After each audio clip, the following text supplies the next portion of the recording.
Azhikkal K Krishnankutty സ്മാരക library and reading റൂമിന്റെ വാർഷികാഘോഷം നടത്തി.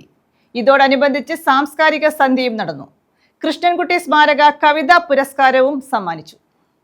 അഴീക്കൽ KKM ലൈബ്രറിയുടെ 46ാമത് വാർഷികാഘോഷമാണ് സംഘടിപ്പിച്ചത്. അഴീക്കൽ SPAA ഓഡിറ്റോറിയത്തിലാണ് പരിപാടി നടത്തിയത്. ഇതോടനുബന്ധിച്ച് സാംസ്കാരിക സന്ധ്യയും സംഘടിപ്പിച്ചു.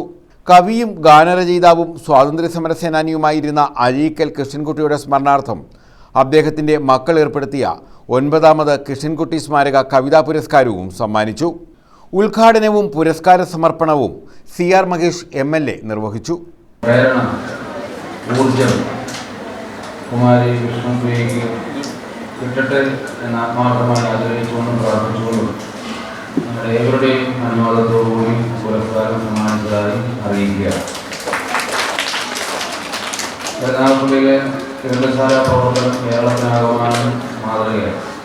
അതിൽ ഇതിൻ്റെ സെക്രട്ടറി ശ്രീ B. വിജയകുമാർ എടുക്കുന്ന പ്രവർത്തനവും ഉത്തരവാദിത്വവും പ്രശംസനീയമാണ്. നമുക്കറിയാം, നമുക്കെല്ലാവർക്കും വ്യക്തമായ രാഷ്ട്രീയം ഉള്ളവരും അതുമായി ബന്ധപ്പെട്ട് പ്രവർത്തിക്കുന്ന ആളുകളുണ്ട്. KKM പ്രസിഡന്റ് BT ശ്രീജിത്ത് അധ്യക്ഷത വഹിച്ചു. Secretary R. ഗിരീഷ് സ്വാഗതം പറഞ്ഞു. P. വിഷ്ണുപ്രിയയുടെ ഇണക്കമുള്ളവരുടെ ആദി എന്ന കൃതിക്കായിരുന്നു പുരസ്കാരം. Taluk library council secretary V. Vijayakumar award കൃതി പരിചയപ്പെടുത്തി. കവി മുഖത്തല ശ്രീകുമാർ മുഖ്യപ്രഭാഷണം നിർവഹിച്ചു.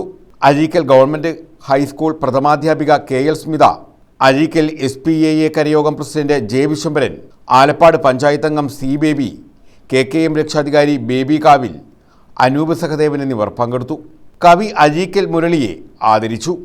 അക്ഷരമാണ് ലഹരി, ജീവിതമാണ് ലഹരി എന്ന വിഷയത്തിൽ സമ്മാനം നേടിയ അനുനയന S, ജാനകി M, മിയ മധു എന്നിവർക്ക് സമ്മാനവും നൽകി. News bureau, Ochira.